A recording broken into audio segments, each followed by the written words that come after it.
Hello दोस्तों, स्वागत है एक और नई वीडियो में। आज की वीडियो हम पढ़ने वाला है class 10 math chapter number 7.2 coordinate geometry question number 2। ठीक है, find the coordinates of the point trisection of line segment joining 4,1 and -2, -3। ठीक है, समझने का मतलब ये है कि हमारे पास क्या है समझने के लिए हम क्या करेंगे, इस क्वेश्चन को समझने के लिए हम क्या करेंगे, लाइन ड्रॉ करेंगे। मैंने यहाँ पे लाइन ड्रॉ कर दी। ठीक है, ये पॉइंट ए है और ये पॉइंट बी है। अब ये लाइन है ना, वो ट्राई सेक्शन यानी कि तीन, मैंने पिछले क्वेश्चन मैंने समझाया था कि हमारे पास क्या है, एक बॉक्स है और बॉक्स और उसके अंदर तीन इक्वल बॉक्स है। ठीक है, तो अब हमारे पास एक पॉइंट है, जो ये वाला पॉइंट पी है और ये वाला पॉइंट क्यू है, यानी कि ये एक पार्ट हो गया, ये एक पार्ट हो गया और ये एक पार्ट हो गया।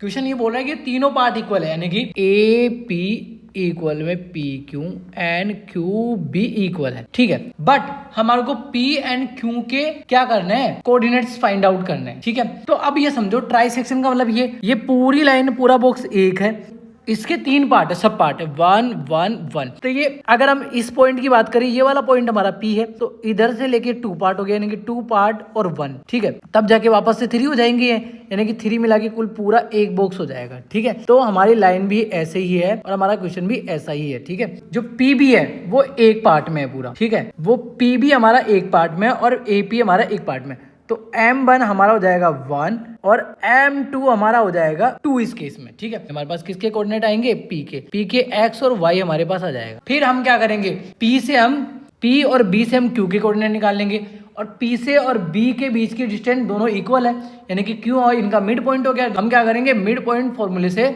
Q के पॉइंट निकाल लेंगे। तो सबसे पहले हम आपको P का निकालना है, जिसमें हम यहाँ पे राइट कर देते हैं, क्या राइट कर देते हैं, x1 y1। x1 हमारे पास a के कोऑर्डिनेट, a के मैंने यहाँ पे राइट नहीं किए, 4,1 है और b के कोऑर्डिनेट हमारे 2, -3 है। ठीक है, तो y1 हमारे पास क्या होगा, x1 हमारे पास क्या होगा 4, y1 हमारे पास 1 और x2 हमारे पास क्या होगा, x -2 और y2 हमारे पास हो जाएगा -3 और m1 हमारे पास कितना होगा 1 और m2 हमारे पास कितना हो जाएगा 2 हो जाएगा। ठीक है, अब क्या करना है, बाकी सभी को मैं इरेज कर देता हूँ। अब हम आगे बढ़ते हैं। ठीक है, कोऑर्डिनेट्स फाइंड आउट करने का फॉर्मूला है x और y का।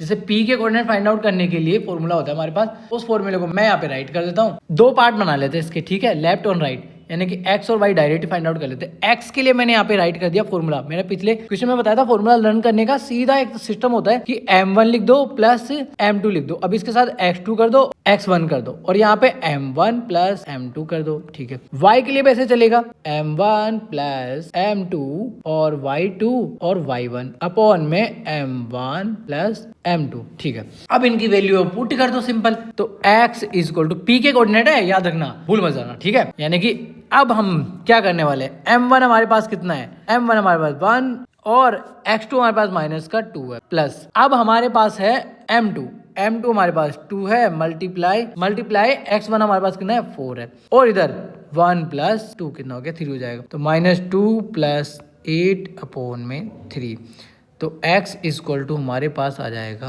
6/3, x इक्वल टू हमारे पास आ जाएगा कितना 2। ठीक है, ऐसी ही प्रकार हम क्या करेंगे, सिमिलर टाइप से क्या लगाएंगे, हम y निकाल लेंगे। ठीक है, तो y इक्वल टू m1 हमारे पास 1 है, मल्टीप्लाई y2 हमारा कितना है, y2 देखो -3 है, प्लस m2 हमारे पास 2 और हमारे पास y1 कितना है, y1 हमारे पास क्वेश्चन में दे रखा है, सॉरी यहाँ पे मिस्टेक होगी हल्की सी, यहाँ पे -1 कर लेना। ठीक है, मैंने राइट नहीं किया तो यहाँ पे -1 है, y1 हमारे पास कितना है -1, क्वेश्चन आप चेक करोगे तो -1 होगा वहाँ पे। ठीक है, तो हम क्या करेंगे, -1 कर देते हैं, अपॉन में कितना है हमारे पास 1 + 2 है, यानी कि m1 1 है, m2 कितना 2 है। ठीक है, ये दोनों मल्टीप्लाई के -3 हो जाएगा, प्लस ये दोनों के मल्टीप्लाई -2 हो जाएगा, यहाँ पे 3 अपॉन में ये दोनों -3 और माइनस ब्रैकेट ओपन होगा तो माइनस का साइन ऐसे कैसे आ जाएगा, क्योंकि आगे प्लस है बाहर। ठीक है, और ये 3, तो आप यहाँ पे क्या करेंगे 3 और यहाँ पे -5 अपॉन में 3 आ जाएगा। ठीक है, अब हमारे को क्या करना है, ये y का कोऑर्डिनेट है। ठीक है, अब हमारे को क्या करना है, सिंपल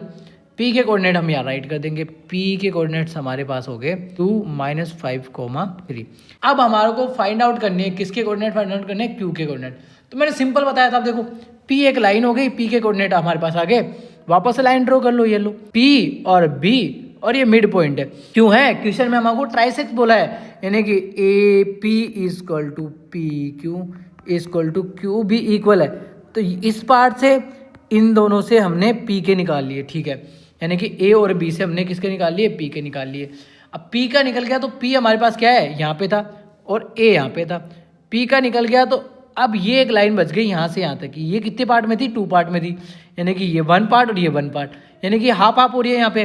Q इसका क्या है, मिड पॉइंट है, तो मिड पॉइंट फॉर्मूले से हम निकाल लेंगे डायरेक्ट ही। मिड पॉइंट फॉर्मूला अगर आपको पता नहीं हो तो मैं यहाँ पे राइट कर देता हूँ। फॉर्मूला लर्न करना बहुत ज़रूरी है। तो मिड पॉइंट फॉर्मूला होता है, जैसे क्योंकि हमारे को कोऑर्डिनेट निकालना है तो इक्वल में x1 प्लस x2 अपॉन में 2 comma y1 plus y2 comma upon में 2, ये होता है। सिंपल है, ठीक है। तो P के मिल गए हमारे को।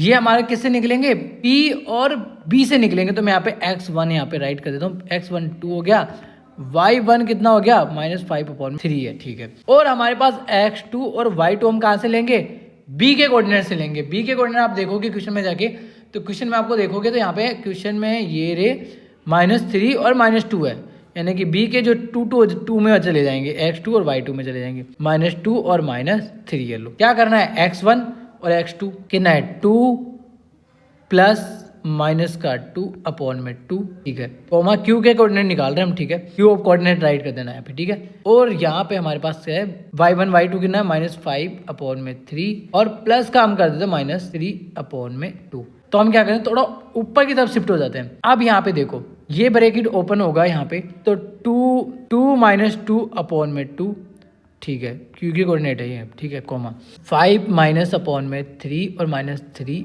अपॉन में फिर से 2 है। इनको सोल्व कर लें, 0 अपॉन में 2 हो जाएगा। यहाँ पे 5 ऐसे कैसे और इसका एलसीएम 3 आ जाएगा।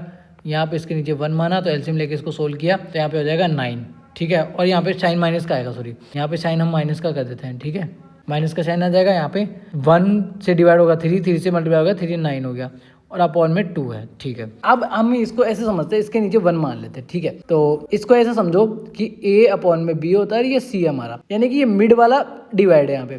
तो इसके नीचे हम D मान लेते हैं, D को हमने 1 माना, ठीक है। यानी कि कोई भी रेशनल नंबर होता है तो उसके नीचे हमेशा 1% होता है, ठीक है। तो अब समझो कि A मल्टीप्लाई D होता है और B मल्टीप्लाई C होता है, यानी कि बाहर बाहर और अंदर अंदर मल्टीप्लाई होता है। तो यानी कि यहाँ पे तो हो गया 0 और यहाँ पे हो गया माइनस का 14 और यहाँ पे 2 मल्टीप्लाई 3 कितना हो गया 6 हो गया। ये 2 की टेबल से कट जाएगा, यहाँ पे 0, यहाँ पे 7 अपॉन में 3 आ जाएगा, ठीक है। ये हमारा फाइनल आंसर हो गया, Q के कोऑर्डिनेट हो गए, ठीक है। ये हमारे Q के कोऑर्डिनेट है और जो हमने पहले फाइंड आउट किए थे वो P के कोऑर्डिनेट है, ठीक है। ठीक है, मिलते हैं नेक्स्ट वीडियो में, तब तक के लिए बाय, टाटा।